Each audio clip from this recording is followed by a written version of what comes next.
Para iniciar a nossa live, eu queria, na verdade, que você se apresentasse, né? Novamente, o nosso tema aqui é sobre o racismo no Brasil, uma discussão necessária, Exato. abordando vários âmbitos aí da questão do racismo na atualidade, na contemporaneidade, e como ela afeta diretamente a nossa sociedade hoje, mesmo diante de tantas situações aí de discussão, de debates, de leis que surgem no intuito de coibir as ações racistas, e é um tema realmente produtivo, necessário de ser feito agora. E para isso, eu quero apresentar então o meu convidado. Vini, você, por favor, a palavra é sua. Bom, galerinha, como o Ricardo já me apresentou, né, eu fui aluno dele durante um bom tempo aí no ensino fundamental, ensino médio. Depois de certo tempo eu voltei e a gente agora é amigo de trabalho mesmo, né, divide manhãs aí. Então eu vim nessa live contribuir um pouco, né, com o que eu tenho de experiência de vida aí em relação a essa parte que é um tanto quanto delicada, né, que assola a nossa sociedade e o mundo como um todo, que veio à tona recentemente, né, com o caso norte-americano. E eu acho que a gente consegue debater e conseguir repensar e refletir sobre algumas das nossas ações. E a gente sabe que a mudança tem que partir da gente, né? Então, é mais para colocar um ponto de interrogação na cabeça de vocês para a gente repensar as nossas práticas diárias. Uma reflexão, né? Isso é importante, Exato. causar essa reflexão. Galera, e para começar então, eu queria falar sobre o assunto que é bem interessante a todos nós também, que tem a ver, claro, com racismo, mas não da forma como a gente compreende, tá? Muitas pessoas acham que o racismo é só uma relação criminal, né? Eu tenho que ter provas cabais para provar que houve um ataque racista, uma manifestação, de repente, que eu vejo no Face, no Twitter, no Insta, que são copiadas e coladas, e isso constitui um ataque criminal, verbal criminal, ou mesmo por meio da ação física. Na verdade, quando a gente fala de racismo, é alguma coisa extremamente intrincada da sociedade. E a gente fala de um aspecto que é, por exemplo, chamado aí de racismo estrutural. Se você já ouviu falar desse racismo estrutural, com certeza você já tem uma ideia mais clara do que eu estou querendo dizer aqui. O que é o racismo estrutural, gente? O racismo estrutural é aquele que se esconde nas estruturas da sociedade. Então, quando a gente fala, por exemplo, de governo, de Estado, de qualquer instituição que possa representar a população e que tem sobre si os direitos, os deveres, a constituição das leis, inclusive, e esse órgão, que é o Estado, o governo, ele acaba adotando políticas públicas que têm um viés racista, excludente, segregatório. Eu estou falando justamente do racismo estrutural. A gente tem diversos exemplos que podem ilustrar essa situação de racismo estrutural, Vini. Por exemplo, quando aconteceu a bela época carioca, lá no começo do século XX, por exemplo, nesse começo do século XX, na bela época carioca, houve uma política pública de higienização, uma política sanitarista, uma política eugênica de tirar a população mais pobre, normalmente preta ou parda, do litoral de Copacabana, principalmente das regiões mais nobres, e empurrar para o morro. Isso tudo foi legalizado pelo poder do Estado. Olha, o Estado disse, né, do Rio de Janeiro na época, vamos criar políticas públicas para vocês, pobres, coitados, pescadores em sua maioria, ex-escravos que não tinham condições de viver em outras regiões, então utilizavam aquela região, se estabeleciam no litoral para pesca, por exemplo, para subsistência. Olha, vocês vão ter agora um lugar para morar, mas só que é lá distante, lá no morro. Vamos jogar vocês lá, mas ó, a gente está fazendo isso porque é bonzinho. Então houve um maquiamento, um mascaramento de políticas públicas com o intuito de fazer mesmo a segregação, né? Isso não é de hoje. Por exemplo, quando houve, por exemplo, a questão da libertação dos escravos no ano de 1888, 2 anos depois, nós temos o decreto 538, que foi um decreto criado pelo Estado com o intuito de organizar um processo migratório, trazer para o Brasil imigrantes, com exceção de negros. Então, sim, olha, para vamos branquear trazer a população. brancos, exatamente. E é uma política pública. E quando a gente fala de política pública fazendo com que esse sistema segregatório, preconceituoso, racista, ele seja alimentado, a gente está falando do racismo estrutural. Então, qual foi o debate, principalmente, que surgiu com o George Floyd, né? Muitos debates, não só com ele, mas foi um dos estopins, um dos vários estopins que surgiram no decorrer desta semana, desse último período aqui, né? Associado, claro, aos reflexos diretos da pandemia, né? Sozinho, por si só, o evento provavelmente não teria tanto impacto, mas, eventualmente, condicionado pela pandemia, pela condição de desemprego crescente nos Estados Unidos, aconteceu todo um boom de reações que foram a favor de uma luta contra o racismo. Exato. E nesse caso, o racismo estrutural está muito entranhado no governo também. Por quê? No Estado, no poder do Estado. Por quê? Porque o policial, no caso branco, ele acabou reagindo com um excesso de violência, utilizando força letal contra um negro. Ah, professor, mas eu não poderia usar uma força letal contra um branco? Será? Aí é a questão que a gente levanta, né, nessas discussões todas. Será que realmente levantaria uma força letal contra um branco? Porque o George Floyd, ele se entregou passivamente. Ele se deitou passivamente. E na posição em que ele se encontrava, no momento em que ele foi, inclusive, teve o joelho policial sobre o pescoço, aliás, sobre a nuca, pressionando, inclusive, a cabeça dele contra o solo, ele não precisava dessa força excessiva. Porque as mãos às costas, Vini, você ter as mãos às costas e já algemado, já é uma situação em que você de imobilização, né? Exatamente. De imobilização. Então, como que você consegue sair dessa situação de imobilização se você já está preso, você já está imobilizado? Você não precisa de uma força letal. Então, esse abuso, esse excesso de poder que constitui um viés do racismo estrutural. Ah, mas professor, será que o policial era racista? Independentemente dele ser racista, dele ser considerado racista ou não, ou dele mesmo se externalizar racista ou não, essa atitude consiste em um reflexo, gente, do racismo estrutural. É aquele racismo que vai sendo, ao longo do tempo, o Estado vai alimentando, vai construindo políticas públicas de segregação, a tal ponto que a gente cria um estigma de inferioridade, estigma Exatamente. de, ele é negro, então é bandido, então a gente tem que agir com maior violência, maior rigor. É aquela questão do status quo, né? Parece que é aquela ideia de padronização da sociedade, né? Você nasceu negro, você vai morrer negro, e submisso, inferior, como você disse, né? Então, parece que o Estado, ele reforça a questão de que você nasceu numa condição social, você vai morrer nessa mesma condição social, entendeu? Aí a gente entra em outras discussões, né, que a gente pode fazer em outras lives aí, que é a questão da ascensão social também, que tem uma relação muito direta com isso. E aí hoje se questiona muito também, né, como a gente estava pesquisando, as questões de políticas de cotas, por exemplo, políticas essas que Exatamente. Muitos falam, eu já ouvi muito esse discurso, isso é um privilégio. Não, gente, isso não é um privilégio, né? Sim. Aristóteles dizia que é uma ação afirmativa, e toda ação afirmativa tem como princípio tentar de alguma forma melhorar aquela situação, porque já foi negligenciada há muito tempo, né? E são históricos, séculos. Exato. Período muito grande de submissão, de tirar o direito à dignidade. Então, nada mais adequado que ações afirmativas na atual conjuntura para tentar combater essa visão racista. Sim, né? Eu concordo com você, essa questão do racismo, né? E, inclusive, depois eu vou trazer uma viés que, inclusive, foi algo que me surpreendeu, o tanto de racismo, o tanto de tipos de racismo que a gente tem hoje em dia. E são pesquisas conceituadas que a gente encontra aí na academia científica, né? E me surpreendeu muito, porque para mim racismo era uma coisa só, era um termo só. Mas existem vários tipos de racismo, né? Inclusive eu achei alguns tipos de racismo que eu nunca tinha visto a palavra. Então é algo bastante interessante da gente debater e eu vou apresentar para vocês logo.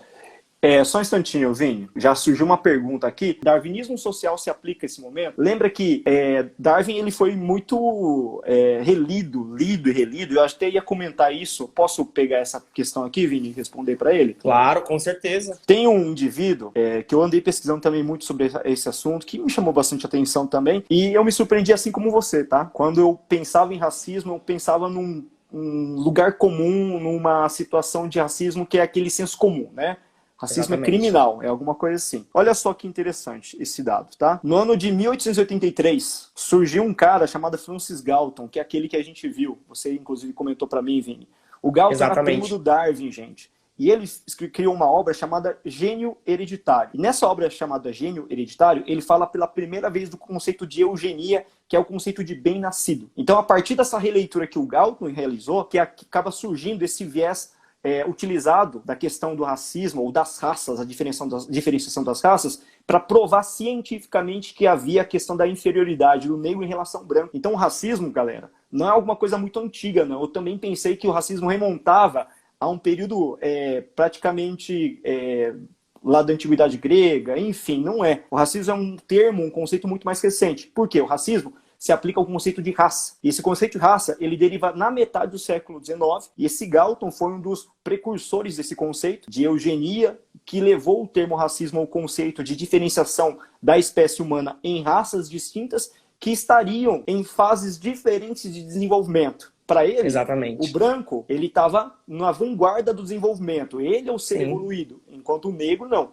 Estava nos primórdios do processo evolutivo como ser humano. Então, isso trazia justificativa e embasamento científico na época para falar o seguinte, olha, a gente pode submeter o negro, então, ao trabalho de inferioridade. A gente pode ter uma tratativa inferior em relação a esse indivíduo. Inclusive, foi o processo de eugenia do Galton que embasou até mesmo o pensamento nazista depois da exclusão, da segregação do judeu, né? E também, né, Ricardo, complementando aí a sua fala, a gente tem, que eu dei uma pesquisada também, o pai da eugenia no Brasil, né, Renato Kell, que inclusive fez experimentos, né, mentais com crianças, etc., para avaliar de fato, né, a superioridade do cérebro branco comparado ao cérebro negro. Então, é algo que a gente às vezes para e pensa, gente, isso de fato aconteceu no Brasil? Sim. E sim, aconteceu. Que é aqueles experimentos que eles mediam a cabeça, né, o tamanho. Exatamente, o tamanho, etc., a resposta cerebral, enfim. Então, é muito interessante a gente discutir isso porque parece que é algo que está muito distante e às vezes a gente fala, o racismo não é tudo isso que a gente fala. Mas será que o racismo que é contado nas escolas também é algo que eu coloco como pergunta? Não é muito romantizado? É o racismo que de fato aconteceu ou não? Eu vou até anotar aqui, Vini. Né? Porque é algo que eu me questionei recente, Ricardo, porque para mim eu acho que eles floreiam tanto, parece que não tem um sentimento de culpa do que aconteceu com a nossa sociedade escravocrata. Se perdeu mesmo. E você abordou fez até uma alusão à romantização. José de Alencar era um autor romântico e ele era a favor da escravidão. Ele é racista, quer dizer, pelos conceitos de época talvez não, mas a gente fazer a análise hoje, a gente percebe que como um defensor, um intelectual de época, romantizando inclusive o racismo. Ele romantizava. Exatamente. É uma questão por quê? E por que eu acabei colocando isso? Porque eu estava agora à tarde, né, e eu acabei assistindo uma outra live, que foi a live da Thaís Araújo com a Ivete Sangalo. E de fato, a Thaís Araújo, ela trouxe isso, aí eu fui na internet rapidinho para pesquisar e de fato, parece que a gente não tem um sentimento de culpa em relação ao que aconteceu com os negros lá no passado, coisa que, por exemplo, na Alemanha a gente tem essa visão, entendeu? Eles sabem que eles prejudicaram, entendeu? No passado, não tão distante. Então é uma questão da gente se pensar se a história contada, de fato, é a história fiel e real, né? Fidedigna, vamos dizer assim. E faz sentido o seu comentário, porque na Alemanha mesmo, o gesto de, por exemplo, a admiração do Hitler, que era feito, ele é punido com a prisão, né? Aqui a gente tem o racismo como crime que é punido pela prisão, mas ela não acaba abrangendo a toda a população, né? Depende de muita questão da condição socioeconômica do indivíduo, né? Lá é muito mal visto. E aqui não, existe uma tolerância existe uma tolerância muito grande. Mas essa tolerância toda, Vini, foi criada principalmente por Gilberto Freire, eu acho que foi ele que escreveu Casa Grande Senzala, sim. Que é a questão do mito da democracia racial. Nós somos o Brasil uma democracia racial. E como democracia racial, todos os povos aqui são bem-vindos, bem tratados.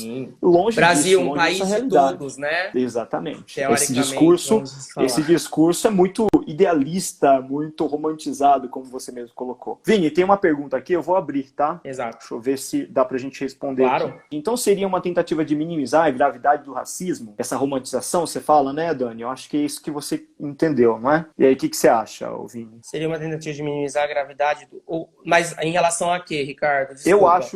Eu acho que ela perguntou em relação à romantização. Quando a gente romantiza... Então, a história... Sim, é uma questão da gente... Eu acredito que seja uma questão da gente tentar dizer que aquilo aconteceu em um outro momento histórico onde aquilo era necessário. Então, de acordo com as circunstâncias de época e etc, né? Enfim. Então, eu acho que é uma tentativa de justificar o ato.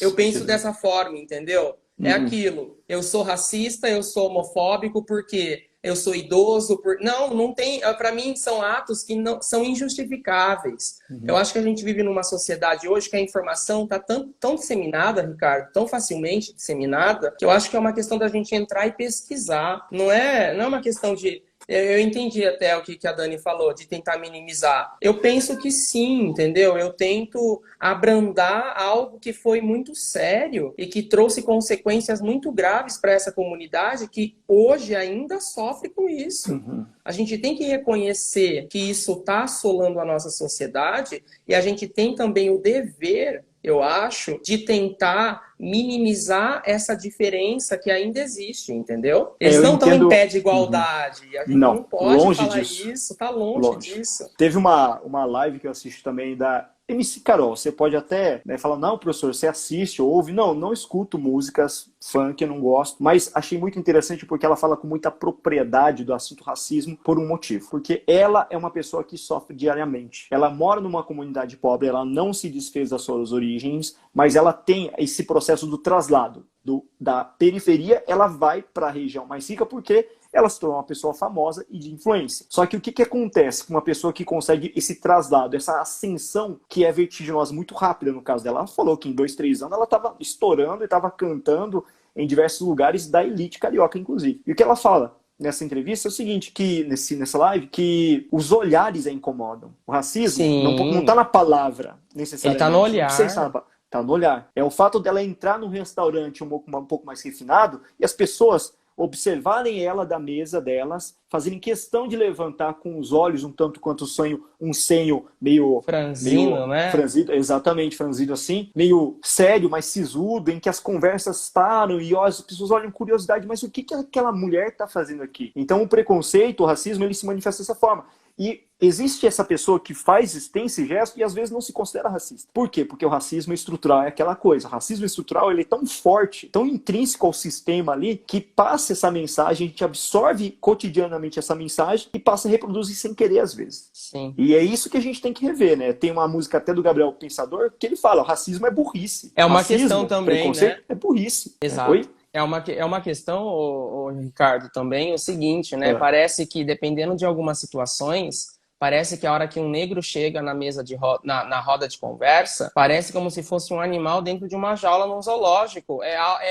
Parece que é algo assim, é como se fosse um objeto de se exibir. É muito estranho isso em algumas situações, sabe? Chega a ser, ao meu ver, quando eu vejo uma situação dessa, para mim parece que é aversivo, sabe? Ele é, assim como todos nós, faz parte da nossa comunidade, faz parte da nossa sociedade.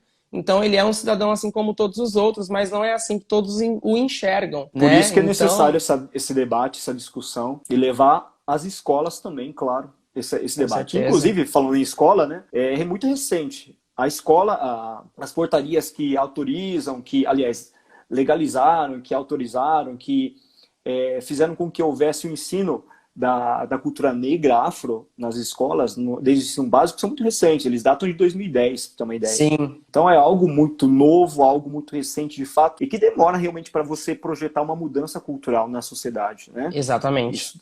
Isso é fato. Sim. Vini, tem uma pergunta aqui, eu vou abrir, tá? Já ouvi Beleza. de algumas pessoas que as cotas raciais reforçam o estereótipo de que os negros são inferiores. O que vocês acham sobre? Eu acho que a pergunta dela é só essa, não coube, né, toda a pergunta. Tá. O que vocês acham sobre isso? Sobre deles serem inferiorizados em relação à capacidade intelectual, é isso que ela quis dizer, né? Sim, creio que sim. Bom, eu acredito que uma coisa vai puxando a outra. Eu acho que os negros, se a gente pegar um processo histórico, eles foram escravizados lá no passado, né? A gente tem lá com a época da escravidão, etc., a superioridade da raça branca. E eu acho que com isso as oportunidades são diferentes. Eu acho que a gente tem que pensar em questão de oportunidade, né? A questão de que a gente não está saindo do mesmo local, mas a gente tem que chegar no mesmo local. Então é essa a questão, entendeu? A gente não está em pé de igualdade em relação a isso. Não é questão de inferioridade. É questão de que a grande maioria dos negros não tem o acesso a tudo que as demais pessoas têm, no caso. Então, eu acho que a falta de acesso e por conta também da exclusão social, eles acabam por terem uma defasagem em relação a tudo. Em relação, no caso, se você está falando da parte intelectual, em relação à aprendizagem também. Mas não aprendizagem por conta deles, entendeu? Por conta de todo o processo da marginalização. Então, eu coloco isso como algo que não é que eles são intelectualmente inferiores, né? Eu acho que intelectualmente eles são capazes, sim, mas existem outras adversidades que acabam tendo que ser colocadas em pauta, né? Então, às vezes o negro, né? Ele tem problemas de estrutura familiar, ele tem problemas dos mais diversos, né? Então ele tem que se preocupar, às vezes, em levar comida para dentro de casa, ele tem que trabalhar desde cedo. Então, são várias questões que a gente tem que colocar em pauta também, mas que não faz parte também, né, Ricardo, da nossa live em si. Mas a gente tem que parar para pensar Sim. que não é só a questão de ser negro, né? Eu tenho outras influências externas que acabam por somar e chegando na ideia de que as pessoas acreditam que eles são inferiores intelectualmente. Eu não acho que é inferioridade intelectualmente. Eu acho Vini, que só deixa eu... Perdão, desculpa, não, termina, pode terminar. Não, É terminei, que pode falar. eu acho que assim, a Gabi, ela quis ir para outro viés. Ela quis dizer o seguinte, na verdade, né? Que a gente não acha, na verdade, as cotas, elas, para muita gente, acaba fortalecendo o estigma. Olha, o negro é inferior, então precisa de cota. Lembrando uma coisa, a gente está falando de histórico de escravidão, histórico de segregação, de políticas públicas que foram adotadas nos mais diversos governos até a década de 80. Lembra que a primeira menção a racismo como crime no Brasil é da Constituição de 88, gente. É muito recente o negócio. Então, o que acontece? Quando você estipula a cota, de fato, vai haver uma reação. Não vai? Porque com certeza. Aquelas pessoas que eram privilegiadas sempre antes, elas vão perder uma parte, uma fatia minúscula dos seus privilégios. As universidades têm cota, mas agora a gente vai ter que reservar um percentual pequeno para a questão da étnico-racial, social também. É claro que uma comunidade que antes vinha a todo momento sendo privilegiada, vai questionar, poxa, então vocês estão considerando eles inferiores? Por isso que precisa de cota? Não é isso. A gente tem que entender que as cotas não são políticas com o intuito de estigmatizar ainda mais. Sim. É o contrário, de tentar, de alguma forma, eliminar tantos anos de desigualdade e exclusão. Exato. Só que eu entendo o que você quis dizer, Gabi, que infelizmente existe sim uma camada da população que pensa que estão inferiorizando, que pensa que é benefício, toma um benefício, como se isso fosse uma esmola, e não é. É uma política pública necessária, Ricardo, como o governo tem que dar. Oi, pode falar. Se você me permite, Fica à vontade. eu gostaria já de inserir o conceito de racismo moderno.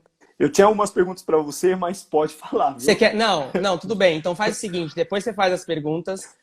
Pode já que ser. você está falando a questão das cotas, então vou falar das perfeito. cotas, então. Manda Dar um exemplo de situação mais presente da nossa comunidade, né? Recentemente, agora, né, em 2020, a Unesp desligou um total de 30 alunos de mais de diversos campos da Unesp por conta da inscrição no vestibular, no processo seletivo. Eles adentraram a universidade porque eles se auto-intitularam negros, né? Sendo brancos. Aí vem uma questão também um tanto quanto interessante, né? Porque a parte que fez a análise, né, desses alunos leva em consideração o fenótipo. Fenótipo é a expressão, né? Então, eu posso ter origem negra, mas a minha pele é branca. Então, mas aí o próprio professor que averigou, né, e que de fato bateu o martelo, que depois eu vou citar também ele, professor Juarez, ele falou o seguinte, que quanto mais intensa é a coloração da pele, mais desvantagens em relação à sociedade, né? Mais deixado de lado você vai ser. Sim. Então, é isso que ele levou em consideração na análise. Então, não é porque você vem de uma família negra, você tem pele branca e você tem que se autodeclaração como negro, né? Então, é a questão fenotípica mesmo, né? A cor da pele, entendeu? Então, é muito complicado essa situação. Os alunos foram, de fato, desligados, né? Porque os próprios colegas de curso, né? Denunciaram. Então, às vezes, até os próprios negros, né, do curso, eles acabaram se sentindo, de certa forma, né, com a sua comunidade meio que, como que eu posso dizer? Invadida, né? Uhum. Uma pessoa Sim. branca está tentando usufruir os direitos, né, entre aspas, não sei se a gente pode falar em questão de Sim. direitos, mas é uma forma de eu tentar usar um certo benefício que é concedido às pessoas negras por conta de todo esse processo aí de Uhum. discriminação, enfim, né, do processo histórico, como benefício próprio. Então aí também Uhum. vem a ideia, né, de que parece que eles recebem muito, né? Aí que vem o conceito que você queria apresentar pra gente. Perfeito, Vini. Exatamente, aí eu Eu trago também quero depois ouvir. para vocês. Quer que eu fale Ah, não, agora? quero ouvir agora. Já Tá, amarra então nessa vamos ideia que é lá. fantástico. Esse Perfeito. conceito que você estudou é É, bem então, interessante. Eu nunca tinha ouvido é, falar e me é algo surpreendeu que eu também bastante. nunca tinha ouvido falar e me surpreendeu Manda bala. bastante nessas pesquisas, que é um conceito de racismo moderno, né? Então, a ideia do racismo moderno, né, que tem um estudo aí centrado nos Estados Unidos, mas eu acho que a gente pode é, interpretar ele na nossa sociedade Sim. também, com esse exemplo que eu dei, é o Uhum. caso das pessoas acreditarem que os negros eles já recebem mais do que eles precisam. Eles já Uhum. receberam. Então, eu vou ler rapidinho aqui para vocês Fica à vontade. que o racismo, na verdade, né, essa parte, ela está baseada, né, em três crenças, em um conjunto de três crenças e avaliações. A primeira dela é que a discriminação é uma coisa do passado, porque os negros podem agora competir e adquirirem as coisas que eles almejam. A segunda parte é que os negros estão subindo economicamente muito rápido e em setores nos quais eles não são bem-vindos. Olha essa segunda, eu achei assim. Então quer dizer que o negro ele pode ter ascensão social, mas não em todas as esferas, né? Então algumas esferas ele ainda não é bem-vindo. A terceira, os meios e as demandas dos negros são inadequados ou injustos. E o último, que é o que eu falei para vocês, os ganhos recentes dos negros não são merecidos e as instituições sociais lhes dão mais atenção do que eles deveriam receber. É um É estudo que forte. a gente tem um embasamento científico, então é algo que às vezes eu paro e penso, né? Que para mim não faz sentido. Eu acho que o mais que a gente faça para corrigir esses erros, né, durante todo esse processo histórico, ainda vai ser pouco. Uhum. Vai. Eu acho que Vai que são. o máximo que a gente faz vai ser pouco perto do que eles, entre aspas, né, sofreram durante todo esse período. Então, foi algo que me chamou muito a atenção, a parte do racismo moderno, e que tem um pouquinho também de relação com o racismo simbólico e etc. São outras formas de racismo aí. Isso reforça muito, né, a questão do estereótipo mesmo e do próprio ódio que a população, uma parte da população, desculpa, população não, uma parte singular da população acaba alimentando também, né? Sim, E acaba exatamente. e aí vem a questão das redes sociais que acabam alimentando todo esse processo também, enfim, uma série de fatores. Vini, eu vou adiantar porque a gente não tem muito tempo, tá? Vou responder Tranquilo. uma pergunta aqui que eu acho que foi para mim, tá? Falando dos autores, podemos observar o caso do Machado de Assis que era retratado com clareamento, isso é verdade, tá? Ô Vitor, o que aconteceu com o Machado de Assis na época em que ele começa a fazer sucesso? Inclusive, ele foi fundador da Academia Brasileira de Letras, foi presidente vitalício da Academia Brasileira de Letras, ou seja, o cara foi presidente até morrer. E durante a vida dele, ele conseguiu sucesso. Então, já em 81, né, 1881, ele publica o Memórias Póstumas, já consegue sucesso, já consegue uma visibilidade muito grande. E, de fato, ele era negro, ele tinha uma origem negra, o pai açoriano, se não me engano, e por conta disso, ele acaba tendo diversos problemas em relação à sua formação deficitária, por conta até do preconceito que havia, muito forte estabelecido na época, né? Muito mais forte do que hoje, muito mais escancarado, né? Estamos falando aí da época que ainda corresponde ao período escravocrata, em que lentamente algumas leis são inseridas aí para tentar dispersar essa questão da liberdade definitiva dos escravos.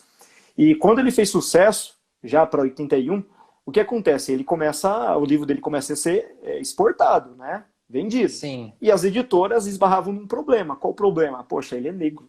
Será que vai vender lá fora? Se o cara lá de fora não criar uma identidade com o autor na capa, contra capa, vai vender? Aí eles fizeram uma sensível mudança. Só que ao longo daquele período, a sensível mudança passou a uma grosseira mudança. E chegaram a retratar em alguns livros, gente, Machado de Assis loiro, do olho azul. Sim. Quer dizer, tinha nada a ver com a figura dela, com o fenótipo dela, com a aparência dela. E aconteceu mesmo. Isso retrata muito a questão do preconceito e da Sim. necessidade de aceitação. Parece que, eu tenho que ser intelectual e para ser intelectual tem que ser branco. Eu acho Então, interessante, essa eu vou Pode complementar o falar. que você fala, porque, inclusive, eu pesquisei também sobre isso Uhum. e recentemente, na verdade, está atualizado, né? É uma publicação Sim. da Revista Interessante, dia 5 de junho desse ano, que Machado teve o seu livro Memórias Póstumas de Brás Cubas traduzido para o inglês e ele zerou em questão de pouquíssimo tempo na Amazon e na Barnes Noble.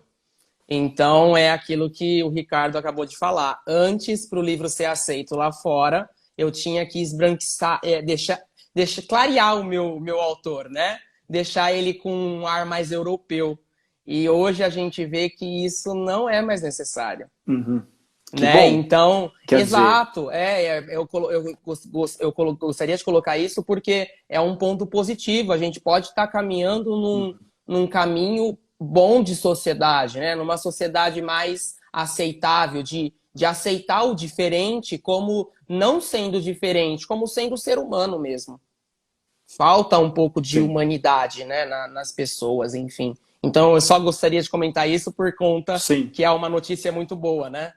Vini, tem mais algumas perguntas. Inclusive, Vini, também tem algumas recentes descobertas que foram feitas pela Unicamp, não me recordo agora a fonte da pesquisa, de fotos bem antigas do Machado, que mostram o Machado realmente com uma coloração de pele bem escura. Então, ele não Sim. era branco, né? Não, sim, muito. Essas ideias realmente novas, fotos, descobertas, pesquisas que garantem a legitimidade dele como um negro, certo? Mas se a gente for pensar também nisso, né, a própria imagem de Jesus É verdade. totalmente, né? Então aí a gente volta lá atrás, foi os símbolos, né? Exatamente, a questão simbólica. Vini, eu vou colocar uma pergunta só na tela, tá? Mais uma para a gente responder, que a gente não vai conseguir responder todas, galera, infelizmente, Perfeito. tá? Porque a gente tem algumas perguntas que eu queria fazer pro Vini e eu não consegui fazer ainda. Beleza? Tá, vamos lá. Então, desculpem, pessoal que tá mandando pergunta, que às vezes a gente não consegue responder todas. Tem uma pergunta da Cassia Alves, que ele fala o seguinte, ela pergunta poderiam falar sobre o privilégio branco um pouquinho? Eu posso passar a bola para você? Pode, claro, Não sei, tranquilamente, eu tá? fico... Tá, o conceito de privilégio branco, gente, é dado por uma situação atual, a gente vê inclusive isso, mas só que também é consequência da questão do racismo estrutural. Tá? O Estado brasileiro, um exemplo disso, né? O Estado brasileiro, durante muitos anos, privilegiou o branco em detrimento do negro. Só para você ter uma ideia, eu vou ler uma lei aqui, Kessia, né, que perguntou, que fala que traz alguns dados, informações que dão a entender o que significa o privilégio branco, eu acho que de forma um pouco mais concreta. Eu já citei para você, Vini, o decreto de 522 de 1890, Sim. que falava que todos os imigrantes são bem-vindos, menos os africanos. Aí, em 1911, Vini, pesquisando, eu achei esse dado que eu achei bem bacana de compartilhar com vocês para falar um pouquinho dessa questão do privilégio branco no Brasil, tá? Em 11, a gente teve um Congresso Universal das Raças realizado em Londres. Lembra daquelas... A gente está falando agora há pouco daqueles absurdos que rolaram no passado que a gente nem imagina que rolaram. Porque Sim. É tão absurdo o negócio. E nesse congresso ficou reconhecida uma pessoa chamada de João Lacerda, que era médico sanitarista brasileiro, que foi representar o Brasil lá, em Londres, nesse Congresso Universal das Raças. E nesse Congresso Universal das Raças, ele falou da necessidade de embranquecimento do Brasil, levando o Brasil a uma potência racial. O que acontece? As ideias dele foram aquelas ideias responsáveis, em grande instância, por disseminar no Brasil a necessidade de massificar, de intensificar o processo migratório, de trazer mais migrantes. E ele dizia que se esse procedimento continuasse a longo prazo, no intervalo de um século, nós teríamos uma sociedade racial evoluída e desenvolvida. Porque traríamos, por exemplo, olha a ideia dele, traríamos o europeu para o Brasil, o branco para o Brasil, e o pardo brasileiro, ele não se daria a questão por conta de uma sociedade que privilegia branco. Então, o que esse pardo faria? Ele se casaria com o europeu, com o branco, e dessa forma, geração após geração, essa característica do fenotípico negro seria perdida ao longo das gerações, 3, 4 gerações, ele dizia mais ou menos isso. E encontra a quantidade de negros, por exemplo, que havia no Brasil, que já estava segregada. Ele dizia o seguinte, Eles, ao pouco, segregados, miseráveis no isolamento, nas favelas, nos morros, eles vão morrer. Então, com o passar do tempo, nós teremos uma sociedade que seria uma potência racial. E aí, só para completar mais um dado que eu acho importante, em 1934, nós tivemos pela primeira vez na nossa Constituição a decretação da educação básica como um direito obrigatório, menos para negros. Menos para negros. Em 1937, foi extinta a Frente Negra Brasileira, que era uma organização que defendia os direitos dos negros no Brasil. Ela foi extinta e entrou na clandestinidade. Exato. Em 41, nós temos a lei de criminalização da capoeira, que já era criminalizada na Bahia e no Rio de Janeiro, foi criminalizada em todo o território nacional. Ao criminalizar a capoeira, o que você faz em consequência de tudo isso? Capoeira não é só uma dança, não é só uma luta. Capoeira é um universo, né, cultural fundamentado, exato, em bases rítmicas religiosas, assim como a dança, a luta e tudo. Você acaba segregando e colocando na legalidade todas as expressões de cultura afro. Exatamente. Então você percebe que o Estado, estruturalmente, foi o grande responsável por criar leis que fizeram... E barreiras, né? Muitas barreiras, que foram levando os negros cada vez mais a uma situação de morar nas periferias, nos morros, tendo poucos privilégios. Aliás, poucos privilégios não tendo nenhum privilégio. Exato. E em contrapartida, o que acontece? Se você acaba tirando direito em detrimento de outros, dos brancos, você acaba, consequentemente, privilegiando os brancos. Sim. Exatamente. Falando dos italianos, espanhóis, gente, eles foram incorporados na nossa cultura. Plenamente incorporados. Agora o negro. É negro. Eles não foram incorporados. E essa dívida histórica que a gente está demorando muito para sanar. Como eu coloquei para você aqui. A gente só tem uma lei, de fato, punindo criminalmente o racismo em 88, cara. 32 anos atrás. É muito recente, então. E levando em consideração também, Ricardo, que o Brasil, né? O Brasil foi o último, né? O último país a abolir a escravidão. O último país a abolir a escravidão. Então, a gente também tem essa questão muito atrelada, né? Enfim. Vini, eu queria fazer aquela perguntinha para você, tá? A gente havia conversado antes, Vinícius, e eu havia conversado com você sobre o caso que aconteceu com o professor Juarez, da Unesp. Sim, exato. Você poderia falar um pouquinho desse assunto pra gente? Conhece um pouquinho dessa situação toda que aconteceu lá? Sim, eu conheço um pouco, né, quando isso surgiu, né, Só contextualiza para o pessoal quem é o professor Juarez, por favor, tá? Tá, o professor Juarez, pessoal, é um professor aqui da Unesp de Bauru, né? Ele pertence a um dos... porque a Unesp de Bauru são 3 faculdades, né? Faculdade de Ciências, Artes e Arquitetura e também a parte da Engenharia. Ele pertence à Artes e Arquitetura, que é a FAAC, da parte de jornalismo, né? E ele já estava vindo, né, sofrendo alguns ataques, né, em relação a racismo na própria universidade. E teve um dia que ele estava saindo, acho que de uma padaria ou de um mercado, enfim, e ele foi esfaqueado. E a pessoa que fez ato contra ele, chamando de macaco, etc. E muito concomitante a isso, na própria Unesp, a gente teve um processo de pichação dos banheiros, vandalizando e falando sobre questões de que ali não era espaço para negros, questão da coloração da pele, negros fediam e etc. Enfim, tentando dizer que aquele espaço não pertencia a eles, né? E então é uma situação que às vezes a gente pensa, nossa, mas isso só acontece lá, né? Não, gente, acontece do nosso lado, é que às vezes a gente tem uma vida tão corrida que às vezes a gente não para pensar, não para analisar o que está acontecendo no nosso entorno, mas está muito próximo, né? E eu posso fazer uma pergunta para eles? Ricardo, para todos eles. É aí que eu queria fazer uma pergunta, porque eu também, depois desses últimos acontecimentos, eu comecei a repensar. Uma pergunta que eu deixo para vocês, é bom para vocês refletirem. Quantos professores negros vocês tiveram na trajetória escolar de vocês até hoje? Eu vou falar por mim, tá? Na minha trajetória escolar, desde lá do maternal, enfim, até a minha graduação, meu mestrado, eu tive, se eu contar, dá para contar nos dedos, eu acho que eu tive 2 professores de fato negros. De uma mão só, né? De uma mão. Então, eu acho que é uma uma coisa da gente se pensar também, né? Então, é um assunto bastante complicado. E então foi mais ou menos isso que aconteceu, viu, Ricardo? Então, ele sofreu muitos ataques, né, contra racismo, enfim. E Ô, foi de fato, né? O próprio agressor Vini, chamou de macaco, enfim. sim. E no Dia da Consciência Negra, né?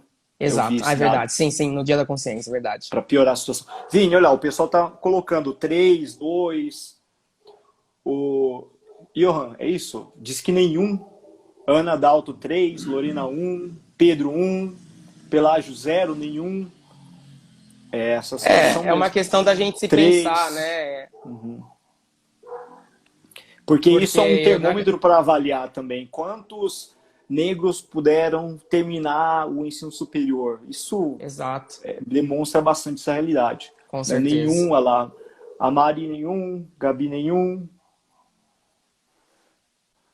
Então, o pessoal comentando, isso é fato. É uma pergunta que segue um questionamento mesmo.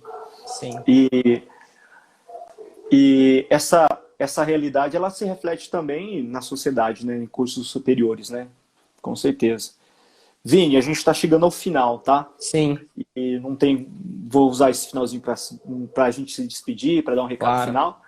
Então, eu queria agradecer demais o Vinícius, mas antes ele vai dar a palavra final, eu queria agradecer bastante a participação do pessoal que divulgou o nosso trabalho durante a semana. A gente teve 40 frequentes aqui, pô, fantástico o número de espectadores para vocês que puderam acompanhar do começo ao fim, que é a discussão necessária, como a gente colocou. Pessoal e alunos da professora Elis, que tem feito essa parceria genial com a gente, agradeço bastante. Pessoal do Persona Cursos também, com o João Fernando liderando aí, sempre mantendo esse contato com a gente. Pessoal do Camões, Colégio Camões, a Andrea, lá de Santa Cruz, né? Cidade ótima, fantástica. Pessoal do Objetivo de Santa Cruz, a Silmar e o Silvio, pessoal da OAPEC, de Ipauçu com a Vera, a Maísa, o pessoal da Polis e Ourinhos, pô, da hora Ourinhos também, o pessoal estuda bastante lá para as provas da UEL, da UEM. Pessoal do Objetivo de Itupeva, pessoal do cursinho da Casa da Redação do Home. Então, todo mundo que pôde participar aí, fantástico. E, claro, o pessoal também do Lume, do Esquema Único. Fala aí, gente, um colégio que vocês são aí também. Fica à vontade para colocar aí também nos comentários, que a gente dá um salve para vocês. Só o pessoal aí, a Corrija-me, que tem sempre acompanhado as nossas lives, e a gente está tentando, ao máximo possível, trazer assuntos bem diferenciados, tá? Agradeço demais a sua presença também, Vini.